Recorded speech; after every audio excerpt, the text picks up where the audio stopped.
अस्सलामुअलैकुम वरहमतुल्लाहि वबरकातुहू। કેમ છો તમે બધા પ્યારા બાળકો? આજનો આપણો ટૉપિક છે અરબઈને ઇમામ હુસૈન અલૈહિસ્સલામ. રેફરન્સ છે હાજી નાજી. 10 મુહર્રમના આશુરના દિવસે ઇમામ હુસૈન અલૈહિસ્સલામની શહાદત થઈ હતી. તેથી 20 સફર 20 સફરના દિવસે, જેને અરબઈન અને ચહેલુમ પણ કહેવામાં આવે છે. અરબઈન અરબી ભાષાનો શબ્દ છે. તેનો અર્થ 40 એટલે કે 40 થાય છે. સામાન્ય રીતે અરબઈન મરહૂમના ઇન્તેકાલ પછીના 40 દિવસ માટે વાપરવામાં આવે છે. 20 સફરના દિવસે જ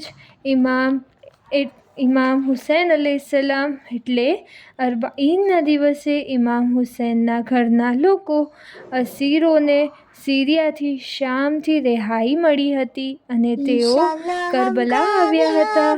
સાથે સાથે આજના જ દિવસે જાબિર ઇબ્ન અબ્દુલ્લા અંસારી ઇમામ હુસૈન અલૈહિસ્સલામની ઝિયારત કરવા માટે કરબલા પહોંચ્યા હતા અને તેઓ સૌથી પહેલા ઝાયર હતા. અને અરબઈનના દિવસે ઇમામની ઝિયારત કરવી મુસ્તહબ છે. 11મા ઇમામ હસન અસ્કરી અલૈહિસ્સલામ ફરમાવે છે, મોમિનની 5 નિશાની છે, જેમાંથી એક દિવસ એટલે 24 hours 51 રકાત નમાઝ પઢવી અને પછી ઝિયારતે. સેકન્ડ નિશાની એ છે કે ઝિયારતે અરબઈન પડે અને ત્રીજી નિશાની એ છે કે રાઈટ હેન્ડ જમણા હાથમાં વીંટી પહેરે. પછી ચોથી નિશાની એ છે કે તે સજદામાં માથું ખાક પર રાખે અને સર્વથી વધારે ફજીલત ખાકે શિફાની છે.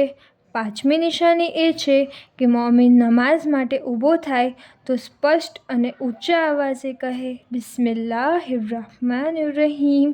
અલ્લાહ આપણને બધાને તૌફીક આપે કે આપણે આ 5 નિશાનીઓ પર અમલ કરીએ. અને તમે લોકો કંઈક નવું શીખ્યું હશે. જઝાકલ્લાહ. ખુદા હાફિઝ. દુઆમાં યાદ.